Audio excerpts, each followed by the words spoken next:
Hi friends, ಇದು ಮಸ್ತ್ ಮಗ ಚಾನಲ್ನ ಇಂಟರ್ನ್ಯಾಷನಲ್ ಬುಲೆಟಿನ್. ಸುತ್ತು ಜಗತ್ತು, ನಾನು ಅಮರ್ ಪ್ರಸಾದ್. ಇರಾನ್ಗೆ ಟ್ರಂಪ್ ಕೊನೆ ಎಚ್ಚರಿಕೆ ಕೊಡ್ತಿದ್ದ ಹಾಗೆ ದಿಢೀರಂತ ಗಲ್ಫ್ ಕದನದಲ್ಲಿ ಕದನ ವಿರಾಮದ ಸುದ್ದಿ ಬರೋಕ್ ಶುರುವಾಗಿದೆ.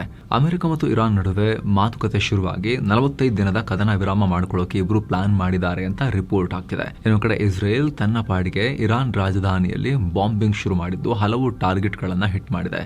ಈ ನಡುವೆ ಟ್ರಂಪ್ರ ಅಲ್ಲಾ ಹೇಳಿಕೆಗೆ ಮುಸ್ಲಿಂ ಮುಖಂಡರು ಆಕ್ಷೇಪ ವ್ಯಕ್ತಪಡಿಸಿದ್ದಾರೆ. ಇರಾನ್ನಲ್ಲಿ ಅಮೆರಿಕ ತೋಡಿರೋ ಗುಂಡಿಗಳು ಈಗ ತುಂಬಾ ವೈರಲ್ ಆಗ್ತಿವೆ. ಎಲ್ಲವನ್ನ ಒನ್ ಬೈ ಒನ್ ನೋಡ್ತಾ ಹೋಗೋಣ.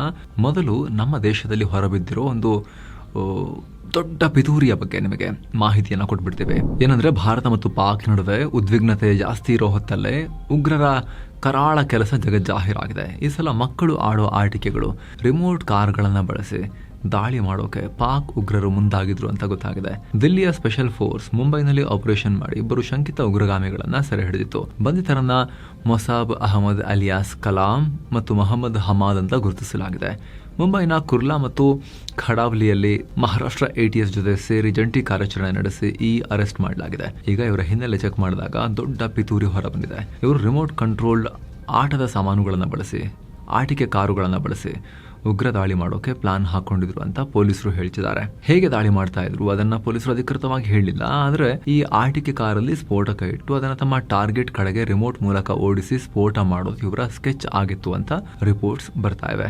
ಆಲ್ಮೋಸ್ಟ್ ನಿಜವಾದ ಕಾರಲ್ಲಿ ಸ್ಫೋಟಕ ಇಟ್ಟು ಉಡಾಯಿಸೋದರ ಹಾಗೇನೆ ಇವರು ಪ್ಲಾನ್ ಮಾಡಿದ್ರು. ಇಲ್ಲಿ ಗಮನಿಸಿ, ಕಾರನ್ನ ಖರೀದಿ ಮಾಡೋದು ಕೂಡ ತುಂಬಾ ಚೀಪ್. ಮಕ್ಕಳು ಬಳಸೋ ಆಟ ಸಾಮಾನಂತ ತೀರಾ ಸ್ಪೆಷಲ್ ತಪಾಸಣೆ ಕೂಡ ಒಳಗಾಗಲ್ಲ. ಹೀಗಾಗಿ ಹೊಸ ಪಿತೂರಿಯನ್ನ ಮಾಡಿದ್ರು ಅಂತ ಗೊತ್ತಾಗ್ತಾ ಇದೆ. ಅಲ್ಲದೆ ಉಗ್ರರು ಸುಧಾರಿತ ಸ್ಫೋಟಕವನ್ನ ತಾವೇ ತಯಾರಿಸೋಕೆ ಮುಂದಾಗಿದ್ರು ಅಂತಲೂ ಬರೆಯಲಾಗಿದೆ. ಇವ್ರ ಜೊತೆ ಇನ್ನೂ ಹಲವರನ್ನ ಪೊಲೀಸರು ವಶಕ್ಕೆ ಪಡೆದಿದ್ದಾರೆ, ತನಿಖೆ ನಡೆಸ್ತಾ ಇದ್ದಾರೆ. ಈ ಶಂಕಿತ ಉಗ್ರರು ಟೆಲಿಗ್ರಾಮ್ ಹಾಗೂ ಆನ್ಲೈನ್ ನಲ್ಲಿ ಮಿಷನ್ ಖಿಲಾಫತ್ ಹಾಗೂ ಸೋಲ್ಜರ್ಸ್ ಆಫ್ ಜಿಹಾದ್ ಅನ್ನೋ ಉಗ್ರ ಗುಂಪುಗಳನ್ನ ಮಾಡಿಕೊಂಡು ಚರ್ಚೆ ನಡೆಸ್ತಾ ಇದ್ರು. ಹಾಗೆ ಜೈಷ್ ಉಗ್ರ ಸಂಘಟನೆಯ ಅಬು ಹುಫೈಜಾ ಅನ್ನೋ ವ್ಯಕ್ತಿಯೊಂದಿಗೆ ನಂಟನ್ನ ಹೊಂದಿದ್ರು. ಈ ಅಬು ಹುಫೈಜಾ IS ಹೆಸರಲ್ಲಿ ಯುವಕರ ಬ್ರೈನ್ ವಾಶ್ ಮಾಡ್ತಾ ಇದ್ದ ಇವರಿಗೆ ಅಂತ ಹೇಳಿ ಪೊಲೀಸರು ಹೇಳಿದ್ದಾರೆ. ಅಷ್ಟು ಮಾತ್ರ ಅಲ್ಲ, ಆಟಿಕೆ ಕಾರ್ಗಳು ಮಾತ್ರ ಅಲ್ಲ, ಮುಂಬೈನಲ್ಲಿ 4-5 ಅಪ್ರಾಪ್ತರನ್ನ ಕೂಡ ಇವರು ಸಂಪರ್ಕದಲ್ಲಿ ಇಟ್ಕೊಂಡಿದ್ರು ಅನ್ನೋದು ಕೂಡ ಬಯಲಾಗಿದೆ. ಮುಂಬೈನ ಕುರ್ಲಾ, ಶಿವಾಜಿನಗರ್, ಗೋವಂಡಿ ಏರಿಯಾಗಳಲ್ಲಿ ಉಗ್ರ ಸಂಘಟನೆಗಳೊಂದಿಗೆ ಸಂಪರ್ಕ ಹೊಂದಿದ್ದಾರೆ ಅನ್ನೋ ಮಾಹಿತಿ ಸಿಕ್ಕ ತಕ್ಷಣ ಪೊಲೀಸರು ಕಾರ್ಯಾಚರಣೆ ಮಾಡಿದ್ರು. ಇನ್ನು ಇಡೀ ಜಗತ್ತನ್ನ ಕಾಡ್ತಾ ಇರೋ ಗಲ್ಫ್ ಯುದ್ಧದ ಕಡೆಗೆ ಬಂದ್ರೆ, ಇರಾನ್ ಮತ್ತು ಅಮೆರಿಕ ನಡುವಿನ ಕಾಳಗಕ್ಕೆ ಹೊಸ ತಿರುವು ಸಿಗ್ತಾ ಇದೆ.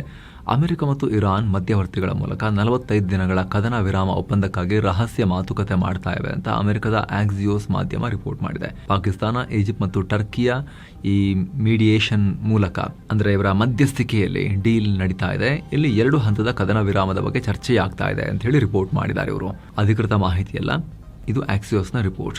ಮೊದಲ ಹಂತದಲ್ಲಿ 45 ದಿನಗಳ ಕದನ ವಿರಾಮ ಮಾಡಿಕೊಳ್ಳೋದು, 2ನೇ ಹಂತದಲ್ಲಿ ಈ ಯುದ್ಧವನ್ನ ಕೊನೆಗೊಳಿಸುವ ಬಗ್ಗೆ ಒಪ್ಪಂದ ಮಾಡಿಕೊಳ್ಳುವ ಬಗ್ಗೆ ಚರ್ಚೆ ಆಗಿದೆ. ವಿಶೇಷ ಅಂದ್ರೆ, ಟ್ರಂಪ್ರ ವಿಶೇಷ ಪ್ರತಿನಿಧಿ ಸ್ಟೀವ್ ವಿಟ್ಕಾಫ್ ಮತ್ತು ಇರಾನ್ ವಿದೇಶಾಂಗ ಸಚಿವ ಅಬ್ಬಾಸ್ ಅರಾಕ್ಚಿ ನಡುವೆ ಮೆಸೇಜ್ಗಳ ಮೂಲಕ ಕೆಲ ವಿಚಾರಗಳ ಬಗ್ಗೆ ನೇರ ಚರ್ಚೆನೂ ಆಗ್ತಾ ಇದೆ.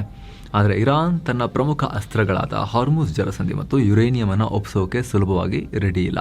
ಜೊತೆಗೆ ಗಾಜಾ ಮತ್ತು ಲೆಬನಾನ್ನಲ್ಲಿ ಆದಂತೆ ನಮಗೂ ಮೋಸ ಆಗಬಾರದು, ಒಪ್ಪಂದದ ನೆಪದಲ್ಲಿ ಆಮೇಲೆ ಮತ್ತೆ ನಮ್ಮ ಮೇಲೆ ದಾಳಿ ಮಾಡಬಾರದು ಅಂತ ಇರಾನ್ ಕಠಿಣ ಕಂಡೀಷನ್ಸ್ ಅನ್ನ ಮುಂದೆ ಇಡ್ತಾ ಇದೆ. ಟ್ರಂಪ್ರ ಡೆಡ್ ಲೈನ್ ಹತ್ರ ಬರ್ತಿದ್ದ ಹಾಗೆ ಏಪ್ರಿಲ್ 6ರ ಡೆಡ್ ಲೈನ್ ಇತ್ತು.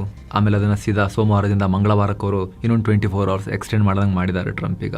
ಸೊ ಆ dead line tick tick tick ಅಂತ ಹತ್ರ ಬರ್ತಿರೋ ಟೈಮ್ನಲ್ಲಿ ತುಂಬಾ ಜೋರಾಗಿ ಮಾತುಕತೆ ನಡೀತಾ ಇದೆ ಅಂತ ಹೇಳಿ ಆಕ್ಸಿಯೋಸ್ ರಿಪೋರ್ಟ್ ಮಾಡ್ತಾ ಇದೆ.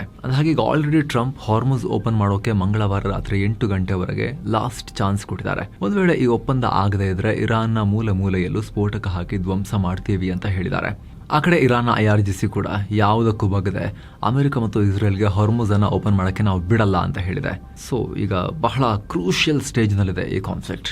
ಆದ್ರೆ ಇದೆಲ್ಲದರ ಮಧ್ಯೆ ಭಾರತದಲ್ಲಿರುವ ಇರಾನ್ನ ಸುಪ್ರೀಂ ಲೀಡರ್ ಪ್ರತಿನಿಧಿ ಅಬ್ದುಲ್ ಮಜೀದ್ ಹಕೀಮ್ ಇಲಾಹಿ ಇಂಟ್ರೆಸ್ಟಿಂಗ್ ಹೇಳಿಕೆ ಕೊಟ್ಟಿದ್ದಾರೆ. ಈ ಸಂಘರ್ಷ ನಿಲ್ಲಿಸೋಕೆ ಪಾಕ್ ಯಾವುದೇ ಮಧ್ಯಸ್ಥಿಕೆ ವಹಿಸ್ತಾ ಇಲ್ಲ ಅಂತ ಹೇಳಿದ್ದಾರೆ.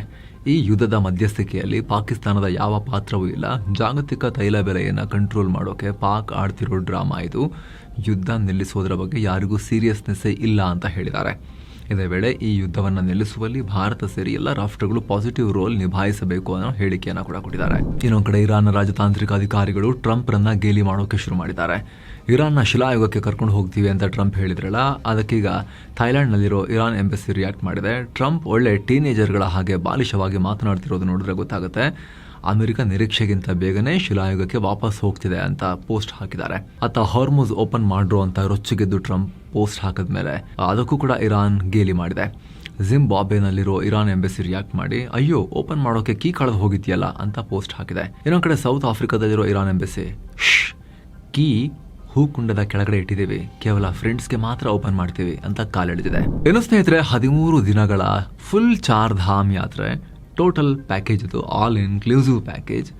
ಹಿರಿಯ ನಾಗರಿಕರಿಗೆ ಸ್ಪೆಷಲ್ ಕೇರ್ ಕೂಡ ಇರುತ್ತೆ. ಆಸಕ್ತರು ಕಾಲ್ ಮಾಡಿ ಬುಕ್ ಮಾಡ್ಕೊಂಡು ಹೋಗಿ ಬರ್ಬೋದು. ಏನೋ ಕಡೆ ಚೀನಾ ಮತ್ತು ರಷ್ಯಾ ಮಹತ್ವದ ಮಾತುಕತೆ ನಡೆಸಿದ್ದಾರೆ. ಈ ಯುದ್ಧದ ಸದ್ಯದ ಬೆಳವಣಿಗೆ ಹಾಗೂ ಇದರಿಂದ ಜಗತ್ತಿನ ಮೇಲಾಗುವ ಪರಿಣಾಮಗಳ ಬಗ್ಗೆ ಚೀನಾ ವಿದೇಶಾಂಗ ಸಚಿವ ವಾಂಗಿ ಮತ್ತು ರಷ್ಯಾ ವಿದೇಶಾಂಗ ಸಚಿವ ಸರ್ಗೆ ಲವ್ರೋವ್ ಡಿಸ್ಕಸ್ ಮಾಡಿದ್ದಾರೆ. ವಿಶ್ವಸಂಸ್ಥೆ ಭದ್ರತಾ ಮಂಡಳಿಯ ಖಾಯಂ ಮೆಂಬರ್ ಆಗಿರೋ ಚೀನಾ ಮತ್ತು ರಷ್ಯಾ ಈ ಯುದ್ಧದ ವಿಚಾರದಲ್ಲಿ ನ್ಯಾಯದ ಪರ ನಿಲ್ಲಬೇಕು ಅಂತ ವಾಂಗಿ ಹೇಳಿದ್ದಾರೆ. ಮುಖ್ಯವಾಗಿ ಹಾರ್ಮುಜ್ ಜಲಸಂಧಿ ಸಮಸ್ಯೆಗೆ ಪರಿಹಾರ ಸಿಗಬೇಕು ಅಂದ್ರೆ ಕೂಡಲೇ ಕದನ ವಿರಾಮ ಘೋಷಣೆಯಾಗಿ ಯುದ್ಧ ನಿಲ್ಲಬೇಕು ಅಂತ ಚೀನಾ ಹೇಳಿದೆ. ಇತ್ತ ರಷ್ಯಾ ಕೂಡ ಈ ಮಾತಿಗೆ ಧ್ವನಿಗೂಡಿಸಿದೆ. ಮಿಡಲ್ ಈಸ್ಟ್ನಲ್ಲಿ ಸೇನಾ ಕಾರ್ಯಾಚರಣೆ ತಕ್ಷಣ ಸ್ಟಾಪ್ ಆಗಬೇಕು ಅಂತ ರಷ್ಯಾ ಫಾರಿನ್ ಮಿನಿಸ್ಟರ್ ಲವ್ರೋವ್ ಒತ್ತಾಯ ಮಾಡಿದ್ದಾರೆ. ಇನ್ನು ಇರಾನ್ UAE ಮೇಲಿನ ದಾಳಿಯನ್ನ ಮುಂದುವರಿಸಿದೆ. ಈಗ ಮತ್ತೆ ಹೊಸದಾಗಿ ಮಿಸೈಲ್ಗಳನ್ನು ಹಾರಿಸಿದೆ. ಇದನ್ನ UAEಯ ಇಂಟರ್ಸೆಪ್ಟರ್ಗಳು ಅಥವಾ ಏರ್ ಡಿಫೆನ್ಸ್ ಸಿಸ್ಟಮ್ಗಳು ಬ್ಲಾಕ್ ಮಾಡಿವೆ. ಆದರೆ ಮಿಸೈಲ್ನ ತುಂಡುಗಳು, ಅವಶೇಷಗಳು ಮುಸಾಫಾ ಇಂಡಸ್ಟ್ರಿಯಲ್ ಏರಿಯಾದಲ್ಲಿರೋ ರನೀನ್ ಸಿಸ್ಟಮ್ಸ್ ಅನ್ನೋ ಕಂಪನಿಯ ಮೇಲೆ ಬಿದ್ದಿವೆ. ಇದರಿಂದ ಘಾನಾ ದೇಶದ ಪ್ರಜೆಯೊಬ್ಬರಿಗೆ ಗಾಯಗಳಾಗಿವೆ. ಅಬುದಾಬಿ ಮೀಡಿಯಾ ಆಫೀಸ್ ಈ ಬಗ್ಗೆ ಮಾಹಿತಿಯನ್ನು ಕೊಟ್ಟಿದೆ. ಇತ್ತ ಇರಾನ್ ರಾಜಧಾನಿ ಟೆಹರಾನ್ ಮೇಲೆ ಅಮೆರಿಕ ಮತ್ತು ಇಸ್ರೇಲ್ ಪಡೆಗಳು ತಮ್ಮ ದಾಳಿಯನ್ನು ಮುಂದುವರಿಸಿದ್ದಾರೆ. ಟೆಹರಾನ್ ಪ್ರಾಂತ್ಯದ ಬಹರಸ್ತಾನ್ ಕೌಂಟಿಯ ಬಿಲ್ಡಿಂಗ್ ಮೇಲೆ ಹಲವು ಮಿಸೈಲ್ಗಳು ಬಿದ್ದಿವೆ. 13 ಜನ ಪ್ರಾಣ ಕಳ್ಕೊಂಡಿದ್ದಾರೆ ಇದರಲ್ಲಿ ಅಂತ ಹೇಳಿ ಇರಾನ್ ಹೇಳಿದೆ. ಇದರಿಂದ ಶರೀಫ್ ಯೂನಿವರ್ಸಿಟಿ ಆಫ್ ಟೆಕ್ನಾಲಜಿಗೂ ಡ್ಯಾಮೇಜ್ ಆಗಿದೆ.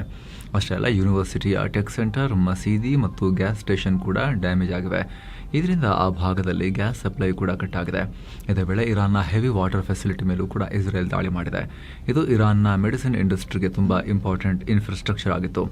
ಏನೋ ಈ ದಾಳಿಗೆ ಇರಾನ್ ಖಂಡನೆ ವ್ಯಕ್ತಪಡಿಸಿದೆ. ಇದು ಬರೀ ನಮ್ಮ ಮೇಲಿನ ದಾಳಿಯಲ್ಲ, ಬದಲಿಗೆ ಇಡೀ ಜಗತ್ತಿನ ವಿಜ್ಞಾನ ಮತ್ತು ಮಾನವ ಆರೋಗ್ಯದ ಮೇಲಿನ ದಾಳಿ ಅಂತ ಇರಾನ್ನ ಅಟಾಮಿಕ್ ಎನರ್ಜಿ ಆರ್ಗನೈಸೇಷನ್ ಹೇಳಿದೆ. ಹಾಗೆ ಮಾರ್ಚ್ 27ನೇ ತಾರೀಕು ದಾಳಿಗೆ ಹಾನಿಗೊಳಗಾಗಿದ್ದ ಖೋಂಡಾಬ್ ಹೆವಿ ವಾಟರ್ ಪ್ಲಾಂಟ್ ಕೂಡ ಈಗ ಕೆಲಸ ಮಾಡ್ತಿಲ್ಲ ಅಂತ ಇರಾನ್ ಕನ್ಫರ್ಮ್ ಮಾಡಿದೆ. ಇನ್ನು ಇರಾನ್ನ ಇಸ್ಫಹಾನ್ ಪ್ರಾಂತ್ಯದಲ್ಲಿ ಅಮೆರಿಕ ಪೈಲಟ್ ಅನ್ನ ಸೇಫ್ ಆಗಿ ಕಾಪಾಡಿತ್ತು.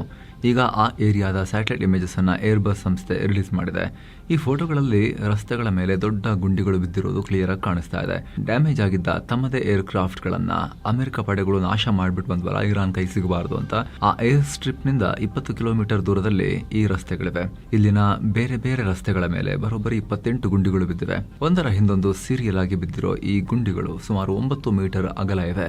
ರಸ್ತೆಯನ್ನ ಕಂಪ್ಲೀಟ್ ಆಗಿ ಹಾಳು ಮಾಡೋ ಉದ್ದೇಶದಿಂದಲೇ ನಿಖರವಾಗಿ ದಾಳಿ ಮಾಡಲಾಗಿದೆ. ಅಂದ್ರೆ ಅಮೆರಿಕನ್ ಪಡೆಗಳು ಪೈಲಟ್ ಇರೋ ಜಾಗವನ್ನ ಸುತ್ತುವರೆದು ಕವರ್ ಕೊಡ್ತಾ ಇದ್ರು. ಈ ವೇಳೆ ಇರಾನ್ ಸೈನಿಕರು ಪೈಲಟ್ ಇರೋ ಜಾಗವನ್ನ ತಲುಪಬಾರದು ಅಂತ ಅಮೆರಿಕನ್ ಸೇನೆ ತಮ್ಮ ಪೈಲಟ್ ಇರೋ ಜಾಗಕ್ಕೆ ಬರೋ ಹಲವು ರಸ್ತೆಗಳನ್ನ ಈ ರೇಂಜ್ಗೆ ದಾಳಿ ಮಾಡಿ ಡ್ಯಾಮೇಜ್ ಮಾಡಿದ್ದಾರೆ ಅಂತ ಗೊತ್ತಾಗಿದೆ. ಇನ್ನು ಪ್ರತಿದಿನ ತಮ್ಮ ಹೇಳಿಕೆಗಳಿಂದ ಕಾಂಟ್ರವರ್ಸಿ ಮಾಡಿಕೊಳ್ಳೋ ಟ್ರಂಪ್ ಅವರ ವಿರುದ್ಧ ಈ ಬಾರಿ ಅಮೆರಿಕ ಜನರೇ ರೊಚ್ಚಿಗೆದ್ದಿದ್ದಾರೆ. ಡೊನಾಲ್ಡ್ ಟ್ರಂಪ್ ಇರಾನ್ನಲ್ಲಿ ನಡೆದ ಅಮೆರಿಕದ ಪೈಲಟ್ ರಕ್ಷಣಾ ಕಾರ್ಯಾಚರಣೆಯನ್ನ ಈಸ್ಟರ್ ಪವಾಡ ಅಂತ ಕರೆದಿದ್ರು. ಹಾಗೆ ಸೋಷಿಯಲ್ ಮೀಡಿಯಾದಲ್ಲೂ ಕೂಡ ಸ್ಟ್ರೇಟ್ ಆಫ್ ಹಾರ್ಮುಜ್ ಮಾರ್ಗವನ್ನ ಓಪನ್ ಮಾಡಿಲ್ಲ ಅಂದ್ರೆ ನರಕದಲ್ಲಿ ಬದುಕ್ತೀರಿ ಅಂತ ಹೇಳಿ ಕಡೆಗೆ ಪ್ರೇಸ್ ಟು ಬಿ ಅಲ್ಲಾ ಅಂತ ಹೇಳಿ ಬರ್ಕೊಂಡಿದ್ರು. ಇದರಿಂದ ಧರ್ಮ ಮತ್ತು ಯುದ್ಧವನ್ನ ಲಿಂಕ್ ಮಾಡ್ತಿದ್ದಾರೆ ಅಂತ ಹೇಳಿ ಅವ್ರ ಮೇಲೆ ಭಾರಿ ಟೀಕೆ ವ್ಯಕ್ತವಾಗ್ತಿದೆ.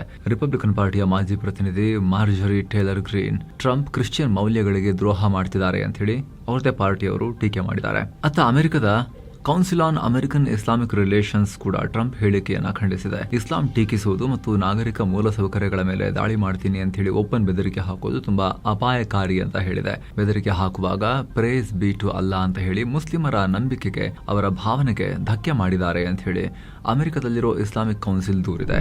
ಇನ್ನು ಲೆಬನಾನ್ ಮೇಲೆ ಇಸ್ರೇಲ್ ಸೇನೆ ತನ್ನ ದಾಳಿಯನ್ನ ಮತ್ತೆ ಮುಂದುವರೆಸಿದೆ. ದಕ್ಷಿಣ ಲೆಬನಾನ್ನ ಕಫರ್ ರುಮನ್ ಪಟ್ಟಣದ ಮೇಲೆ ಇಸ್ರೇಲ್ ಪಡೆಗಳು ಟಾರ್ಗೆಟ್ ಮಾಡಿವೆ. ರಸ್ತೆಯಲ್ಲಿ ಹೋಗ್ತಾ ಇದ್ದ ಕಾರನ್ನ ಟಾರ್ಗೆಟ್ ಮಾಡಿ ಏರ್ ಸ್ಟ್ರೈಕ್ ಮಾಡಲಾಗಿದೆ. ಪರಿಣಾಮ ಕಾರ್ನ ಮೇಲೆ ಸ್ಫೋಟಕ ಬಿದ್ದು ಅದರಲ್ಲಿದ್ದ 4 ಸ್ಥಳದಲ್ಲೇ ಪ್ರಾಣ ಕಳ್ಕೊಂಡಿದ್ದಾರೆ.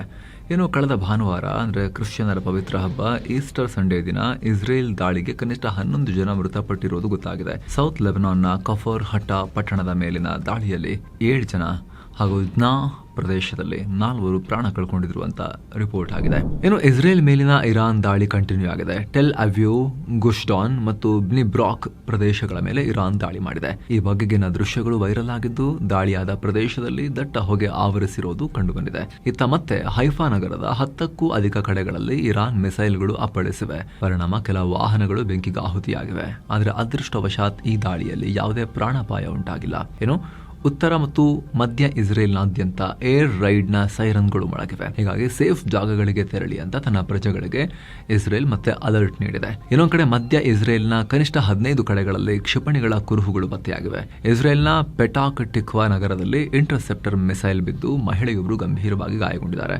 ಮತ್ತೊಂದು ಕಡೆ ಭಾನುವಾರ ಇಸ್ರೇಲ್ನ ಮೇನ್ ಸಿಟಿ ಹೈಫಾ ಮೇಲೆ ಇರಾನ್ ಮಿಸೈಲ್ ನುಗ್ಗಿಸಿದ ಪರಿಣಾಮ ದೊಡ್ಡ ಬಿಲ್ಡಿಂಗ್ ಒಂದು ಅರ್ಧ ಕುಸಿದು ಬಿದ್ದಿತ್ತು. ಇದರಲ್ಲಿ 4 ಸಿಕ್ಕಾಕೊಂಡಿದ್ರು. ಈ ಪೈಕಿ 2 ಮೃತಪಟ್ಟಿರುವುದು ಕನ್ಫರ್ಮ್ ಆಗಿದೆ. ಸದ್ಯ ಕಟ್ಟಡದಿಂದ ಅವರ ಮೃತದೇಹವನ್ನು ರಿಕವರ್ ಮಾಡಲಾಗಿದೆ. ಇನ್ನಿಬ್ಬರಿಗಾಗಿ ಹುಡುಕಾಟ ಮುಂದುವರೆದಿದೆ. ಇರಾಕ್ನಲ್ಲಿರೋ ಇರಾನ್ ಬೆಂಬಲಿತ ಕತಾಯಬ್ ಹೆಜ್ಬುಲ್ಲಾ ಕೂಡ ಎಚ್ಚರಿಕೆ ಕೊಟ್ಟಿದೆ. ಒಂದು ವೇಳೆ ಅಮೆರಿಕ ಏನಾದರೂ ಬಲ ಪ್ರಯೋಗ ಮಾಡಿ ಹಾರ್ಮುಜ್ ಅನ್ನ ಓಪನ್ ಮಾಡೋಕೆ ಬಂದ್ರೆ ಈ ಭಾಗದಲ್ಲಿರೋ ಎಲ್ಲ ತೈಲ ಮತ್ತು ಗ್ಯಾಸ್ ಘಟಕಗಳನ್ನು ಸುಟ್ಟು ಹಾಕ್ತೀವಿ ಅಂತ ಹೇಳಿದೆ. ಕತಾಯಬ್ ಹೆಜ್ಬುಲ್ಲಾ ಮುಖ್ಯಸ್ಥ ಅಬು ಹುಸೇನ್ ಅಲ್ ಹಮಿದಾವಿ ಈ ಬೆದರಿಕೆ ಹಾಕಿದ್ದಾನೆ. ಅಷ್ಟೇ ಅಲ್ಲ, ಈ ಭಾಗದಲ್ಲಿರೋ ಅಮೆರಿಕದ ಪ್ರತಿಯೊಂದು ಪವರ್ ಪ್ಲಾಂಟ್ ಕೂಡ ನಮ್ಮ ಟಾರ್ಗೆಟ್. ಭದ್ರತೆ ಇದ್ರೆ ಅದು ಎಲ್ರಿಗೂ ಇರಬೇಕು, ಇಲ್ಲದೆ ಇದ್ರೆ ಯಾರಿಗೂ ಸಿಗಬಾರದು ಅನ್ನೋ ಹೇಳಿಕೆಯನ್ನು ಕೊಟ್ಟಿದ್ದಾನೆ. ಇದೆಲ್ಲದರ ಮಧ್ಯೆ ಇರಾಕ್ನ ಸುಲೈಮಾನಿಯಾ ನಗರದ ಮೇಲೆ ಡ್ರೋನ್ ದಾಳಿಯಾಗಿದೆ. ದಾಳಿಯ ರಭಸಕ್ಕೆ ನಗರದಲ್ಲಿ ದಟ್ಟ ಹೊಗೆ ಆವರಿಸಿರೋ ದೃಶ್ಯಗಳು ಕಂಡುಬಂದಿವೆ. ಇರಾನ್ ವಿರೋಧಿ ಕುರ್ದಿಶ್ ಸಶಸ್ತ್ರ ಗುಂಪುಗಳನ್ನು ಟಾರ್ಗೆಟ್ ಮಾಡಿ ಈ ದಾಳಿ ನಡೆಸಲಾಗಿದೆ. ಇದರಲ್ಲಿ ಉಂಟಾಗಿರೋ ಸಾವು ನೋವಿನ ಬಗ್ಗೆ ಇನ್ನಷ್ಟೇ ಕ್ಲಾರಿಟಿ ಸಿಗಬೇಕಾಗಿದೆ. ಇದೆಲ್ಲದರ ನಡುವೆ ಅಳಿದುಳಿದ ಹಮಸ್ ಕೂಡ ಇಸ್ರೇಲ್ ವಿರುದ್ಧ ಗುಟುರು ಹಾಕಿದೆ. ಈಗ ಹಮಸ್ ಸಂಘಟನೆಯ ಸಶಸ್ತ್ರ ಪಡೆ ಅಲ್ ಕಸಮ್ ಬ್ರಿಗೇಡ್ಸ್ ಈ ಬಗ್ಗೆ ಒಂದು ವಿಡಿಯೋವನ್ನು ರಿಲೀಸ್ ಮಾಡಿದೆ. ಅದರಲ್ಲಿ ಇಸ್ರೇಲ್ ವಿರುದ್ಧ ತೀವ್ರ ಆಕ್ರೋಶ ಹೊರಹಾಕಿದೆ. ಅಕ್ಟೋಬರ್ 10, 2025 ಅಮೆರಿಕ ಅಧ್ಯಕ್ಷ ಡೊನಾಲ್ಡ್ ಟ್ರಂಪ್ ಅವರ ಪ್ಲಾನ್ ಪ್ರಕಾರ ಸೀಸ್ ಫೈರ್ ಜಾರಿಗೆ ಬಂದಿತ್ತು. ಜನವರಿ ಮಧ್ಯದಲ್ಲಿ ಅಮೆರಿಕ 2ನೇ ಹಂತದ ಒಪ್ಪಂದವನ್ನು ಕೂಡ ಘೋಷಣೆ ಮಾಡಿತ್ತು. ಆದರೆ ಇಸ್ರೇಲ್ ಮಾತ್ರ ತನ್ನ ಜವಾಬ್ದಾರಿಗಳಿಂದ ನುಣುಚಿಕೊಳ್ಳೋಕೆ ಪ್ರಯತ್ನ ಮಾಡ್ತಾ ಇದೆ ಅಂತ ಅಲ್ ಖಸಮ್ ವಕ್ತಾರ ಅಬು ಉಬೇದಾ ಹೇಳಿದ್ದಾನೆ. ಅಲ್ಲದೆ ಯುದ್ಧ ಭೂಮಿಯಲ್ಲಿ ಟ್ಯಾಂಕರ್ಗಳನ್ನು ಬಳಸಿ ನಮ್ಮನ್ನ ನಾಶ ಮಾಡಿ ಏನು ಅಚೀವ್ ಮಾಡಬೇಕು ಅಂತ ಅನ್ಕೊಂಡಿದ್ರು ಅದಾಗಿಲ್ಲ. ಸೊ ಈಗ ರಾಜಕೀಯ ಮತ್ತು ಮಾತುಕತೆಗಳ ನೆಪದಲ್ಲಿ ಎಲ್ಲವನ್ನ ಕಿತ್ಕೊಳ್ಳೋಕೆ ಇಸ್ರೇಲ್ ನೋಡ್ತಾ ಇದೆ ಅಂತ ಉಬೇದಾ ಹೇಳಿದ್ದಾನೆ. ಅಷ್ಟೇ ಅಲ್ಲ, ಪ್ಯಾಲೆಸ್ತೈನ್ ಜನತೆ ಹಾಗೂ ಅಲ್ಲಿನ ಹೋರಾಟಗಾರರ ಮೇಲೆ ಇಸ್ರೇಲ್ ಹೇರ್ತಾ ಇರೋ ಹೊಸ ಷರತ್ತುಗಳು ತುಂಬಾ ಡೇಂಜರಸ್ ಇವೆ. ಮೊದಲು ಇಸ್ರೇಲ್ ಮೇಲೆ ಒತ್ತಡ ಹಾಕಿ ಮೊದಲನೇ ಹಂತದ ಒಪ್ಪಂದವನ್ನ ಕಟ್ಟುನಿಟ್ಟಾಗಿ ಪಾಲಿಸುವಂತೆ ಮಾಡಬೇಕು. ಆಮೇಲೆ 2ನೇ ಹಂತದ ಬಗ್ಗೆ ಮಾತಾಡೋಣ. ಹಾಗೆ ಅಮೆರಿಕನ್ ಆಡಳಿತವನ್ನ ಇದಕ್ಕೆ ಹೊಣೆಗಾರನಾಗಿ ಮಾಡಬೇಕು ಅಂತ ಹಮಸ್ ಸೇನಾ ವಕ್ತಾರ ಹೇಳಿಕೆಯನ್ನು ಕೊಟ್ಟಿರೋದು. ಇನ್ನೊಂದು ಕಡೆ ಹಮಸ್ ನಾಯಕರು ಕೂಡ ಈ ಬಗ್ಗೆ ರಾಜತಾಂತ್ರಿಕ ಮಟ್ಟದಲ್ಲಿ ಚರ್ಚೆ ಶುರು ಮಾಡಿದ್ದಾರೆ. ಹಮಸ್ನ ಗಾಜಾ ಚೀಫ್ ಖಲೀಲ್ ಅಲ್ ಹಯ್ಯ ನೇತೃತ್ವದಲ್ಲಿ ಈಜಿಪ್ಟ್ ಅಧಿಕಾರಿಗಳು ಹಾಗೂ ವಿಶ್ವಸಂಸ್ಥೆಯ ಪ್ರತಿನಿಧಿ ನಿಕೋಲಾಯ್ ಮ್ಲಾಡೆನೋವ್ ಜೊತೆಗೆ ಮೀಟಿಂಗ್ ಆಗಿದೆ. ಟರ್ಕಿ, ಈಜಿಪ್ಟ್ ಮತ್ತು ಕತರ್ಗಳ ಮಧ್ಯಸ್ಥಿಕೆಯಲ್ಲಿ ಈ ಮೀಟಿಂಗ್. ಮೊದಲ ಹಂತದ ಒಪ್ಪಂದ ಪೂರ್ಣ ಪ್ರಮಾಣದಲ್ಲಿ ಜಾರಿಯಾಗಲೇಬೇಕು ಅಂತ ಹಮಸ್ ಪಟ್ಟು ಹಿಡಿದಿದೆ. ಇದರ ಮುಂದಿನ ಮಾತುಕತೆ ಮುಂದಿನ ದಿನ ಕೈರೋದಲ್ಲಿ ನಡೆಯುವ ಲೆಕ್ಕಾಚಾರ ಇದೆ. ಇಲ್ಲಿ ಈ ಗಾಜಾ ಒಪ್ಪಂದದ ಮೂಲ ಉದ್ದೇಶವೇ ಯುದ್ಧ ನಿಲ್ಲಿಸೋದಾಗಿತ್ತು. ಗಾಜಾ ಮೇಲೆ ಇಸ್ರೇಲ್ ದಾಳಿ ಮಾಡಲ್ಲ ಅಂತ ಹೇಳಿ. ಆದರೆ ಕದನ ವಿರಾಮ ಶುರುವಾದ ಮೇಲೂ ಕೂಡ ಇಸ್ರೇಲ್ ದಾಳಿಯನ್ನು ನಿಲ್ಲಿಸಿಲ್ಲ. ಸೀಸ್ ಫೈರ್ ಬ್ರೇಕ್ ಮಾಡಿ ಇಸ್ರೇಲ್ ದಾಳಿ ಮಾಡಿ 716 ಜನರ ಹತ್ಯೆ, 1968ಕ್ಕೂ ಅಧಿಕ ಜನರ ಗಾಯಗೊಂಡಿರೋದು ಇಷ್ಟೆಲ್ಲ ಆಗಿದೆ. ಹಾಗಾಗಿ ಫಸ್ಟ್ ದಾಳಿ ನಿಲ್ಲಿಸಿ ಆಮೇಲೆ ಬೇರೆದ್ರ ಬಗ್ಗೆ ಮಾತಾಡೋಣ ಅಂತ ಅಳಿದುಳಿದ ಹಮಸ್ ಆಗ್ರಹ ಮಾಡ್ತಾ ಇದೆ. ಇನ್ನು ಯುದ್ಧದ ಪರಿಣಾಮ ನೆರೆ ರಾಷ್ಟ್ರ ನೇಪಾಳದಲ್ಲಿ ಪೆಟ್ರೋಲ್ ಡೀಸೆಲ್ಗಾಗಿ ಹಾಹಾಕಾರ ಶುರುವಾಗಿದೆ. ಇಂಧನ ಉಳಿಸೋಕೆ ನೇಪಾಳ ಸರ್ಕಾರ ದೊಡ್ಡ ನಿರ್ಧಾರ ತಗೊಂಡಿದೆ. ಇನ್ನು ಮುಂದೆ ವಾರದಲ್ಲಿ 2 ದಿನ ಅಂದರೆ ಶನಿವಾರ ಮತ್ತು ಭಾನುವಾರ ಸರ್ಕಾರಿ ಕಚೇರಿ ಮತ್ತು ಶಾಲಾ ಕಾಲೇಜುಗಳಿಗೆ ರಜೆ ಘೋಷಿಸಿದೆ. ನೇಪಾಳದಲ್ಲಿ 1 ಲೀಟರ್ ಪೆಟ್ರೋಲ್ ಬೆಲೆ 202 ರೂಪಾಯಿ ನೇಪಾಳಿ ರೂಪಾಯಿ ರೀಚ್ ಆಗಿದೆ. ಭಾರತದ ರೂಪಾಯಿ ಲೆಕ್ಕದಲ್ಲಿ ನೋಡಿದ್ರೆ 126 ರೂಪಾಯಿ. ಹೀಗಾಗಿ ಅಧಿಕಾರಿಗಳ ಓಡಾಟ ಕಮ್ಮಿ ಮಾಡಿ ಇಂಧನ ಉಳಿಸೋಕೆ ಈ ಕ್ರಮ ತಗೊಳ್ಳಲಾಗಿದೆ. ಇನ್ನು ಅಮೆರಿಕದ ವೈಟ್ ಹೌಸ್ ಮುಂದೆ ರಾತ್ರೋರಾತ್ರಿ ಗುಂಡಿನ ಶಬ್ದ ಕೇಳಿಬಂದಿದೆ. ಹೀಗಾಗಿ ಬಗ್ಗೆ ಸೀಕ್ರೆಟ್ ಸರ್ವಿಸ್ ತನಿಖೆ ಶುರು ಮಾಡಿದೆ. ಮಿಡ್ ನೈಟ್ ನಂತರ ಪಾರ್ಕ್ ಮತ್ತು ಸುತ್ತಮುತ್ತಲ ಏರಿಯಾದಲ್ಲಿ ಸರ್ಚ್ ಆಪರೇಷನ್ ನಡೆಸಲಾಗಿದೆ. ಯಾರಿಗೂ ಯಾವುದೇ ಗಾಯಗಳಾಗಿಲ್ಲ, ಹಾಗೆ ಯಾವ ಶಂಕಿತನೂ ಕೂಡ ಸಿಕ್ಕಿಲ್ಲ ಅಂತ ಅಧಿಕಾರಿಗಳು ಹೇಳಿದ್ದಾರೆ. ಈ ಘಟನೆ ಆದಾಗ ಅಧ್ಯಕ್ಷ ಟ್ರಂಪ್ ವೈಟ್ ಹೌಸ್ ಒಳಗಡೆ ಇದ್ರು. ಆದರೆ ಈ ಇನ್ಸಿಡೆಂಟ್ ಬಗ್ಗೆ ವೈಟ್ ಹೌಸ್ ಯಾವುದೇ ಪ್ರತಿಕ್ರಿಯೆ ಕೊಟ್ಟಿಲ್ಲ. ಮುನ್ನೆಚ್ಚರಿಕಾ ಕ್ರಮವಾಗಿ ಸೆಕ್ಯೂರಿಟಿ ಸ್ವಲ್ಪ ಜಾಸ್ತಿ ಮಾಡಲಾಗಿದೆ. ಇನ್ನು ರಷ್ಯಾದ ಕಪ್ಪು ಸಮುದ್ರದ ತೀರದಲ್ಲಿರೋ ಪ್ರಮುಖ ನೋವೊರಿಸ್ಕ್ ಬಂದರಿನ ಮೇಲೆ ಯುಕ್ರೇನ್ ದಾಳಿ ಮಾಡಿದೆ. ಡ್ರೋನ್ ದಾಳಿಗೆ ಬೃಹತ್ ಆಯಿಲ್ ಟರ್ಮಿನಲ್ ನಲ್ಲಿ ಬೆಂಕಿ ಕಾಣಿಸಿಕೊಂಡಿದೆ. ದಾಳಿಯನ್ನ ಅಲ್ಲಿನ ಮೇಯರ್ ಕನ್ಫರ್ಮ್ ಮಾಡಿದ್ದು, ಏರ್ ಡಿಫೆನ್ಸ್ ಸಿಸ್ಟಮ್ ಕಾರ್ಯಾಚರಣೆಯನ್ನ ಯಾರು ವಿಡಿಯೋ ಮಾಡಬೇಡಿ, ಸೇಫ್ ಆಗಿ ಶೆಲ್ಟರ್ಗಳಲ್ಲಿ ಇರಿ ಅಂತ ಜನರಿಗೆ ವಾರ್ನಿಂಗ್ ಕೊಟ್ಟಿದೆ. ರಷ್ಯಾದ ಯುದ್ಧಕ್ಕೆ ಆದಾಯ ತರ್ತಿರೋದೇ ಆಯಿಲ್ ಬಿಸ್ನೆಸ್ ನಿಂದ. ಹೀಗಾಗಿ ಯುಕ್ರೇನ್ ಆಯಿಲ್ ಇನ್ಫ್ರಾಸ್ಟ್ರಕ್ಚರ್ ಮೇಲೆ ದಾಳಿ ಮಾಡೋಕೆ ಶುರು ಮಾಡಿದೆ. ಇಲ್ಲಿ ಇರಾನ್ ಅಮೆರಿಕ ಕದನದಲ್ಲಿ ಆಯಿಲ್ ಪೆಟ್ಟು ಬೀಳ್ತಿರೋ ಸಾಕಾಗ್ತಿಲ್ಲ ಅಂತ ಯುಕ್ರೇನ್ ಕೂಡ ರಷ್ಯಾದ ಆಯಿಲ್ಗೆ ಹೊಡಿತಾ ಇದೆ. ಇನ್ನು 2027ಕ್ಕೆ ಚೈನಾ ತೈವಾನ್ ಮೇಲೆ ಅಟ್ಯಾಕ್ ಮಾಡಬಹುದು ಅನ್ನೋ ಆತಂಕ ಇದೆ. ಇದರ ನಡುವೆ ತೈವಾನ್ ಒಳಗಡೆ ಆಂತರಿಕ ಘರ್ಷಣೆ ಶುರುವಾಗಿದೆ. ತೈವಾನ್ ವಿಪಕ್ಷ ನಾಯಕಿ ಚೆಂಗ್ ಲಿ ಉನ್ ಏಪ್ರಿಲ್ 7ರಿಂದ 12ನೇ ತಾರೀಕು ಚೀನಾ ಪ್ರವಾಸ ಕೈಗೊಳ್ಳುತ್ತಿದ್ದಾರೆ. ಹೀಗಾಗಿ ಇದಕ್ಕೆ ಆಡಳಿತ ಪಕ್ಷ ತೀವ್ರ ಅಸಮಾಧಾನ ಹೊರಹಾಕಿದೆ. ತೈವಾನ್ನ ಡಿಫೆನ್ಸ್ ವೀಕ್ ಮಾಡೋಕೆ ವಿಪಕ್ಷವಾಗಿರೋ KMT ಚೀನಾ ಜೊತೆ ಕೈ ಜೋಡಿಸಿದೆ ಅಂತ ಆಡಳಿತ ಪಕ್ಷ DPP ಆರೋಪ ಮಾಡಿದೆ. ಇದಕ್ಕೆ KMT ಕೌಂಟರ್ ಕೊಟ್ಟಿದೆ. ಕೇವಲ ಡಿಫೆನ್ಸ್ ನಿಂದ ಶಾಂತಿ ತರೋಕೆ ಆಗಲ್ಲ, ಇದಕ್ಕೆ ಪೊಲಿಟಿಕಲ್ ಎಫರ್ಟ್ ಕೂಡ ಬೇಕು. ನಾವು ಚೈನಾ ಜೊತೆಗೂ ಚೆನ್ನಾಗಿರಬೇಕು ಅನ್ನೋ ಹೇಳಿಕೆಯನ್ನು ಕೊಟ್ಟಿದ್ದಾರೆ. ಇನ್ನು ಭಾರತ ಮತ್ತು ಕೆನಡಾ ನಡುವೆ ಸಂಬಂಧ ಮೊದಲಿನ ತರ ರಿಪೇರಿ ಆಗೋ ಕೆಲಸ ನಡೀತಾ ಇದೆ.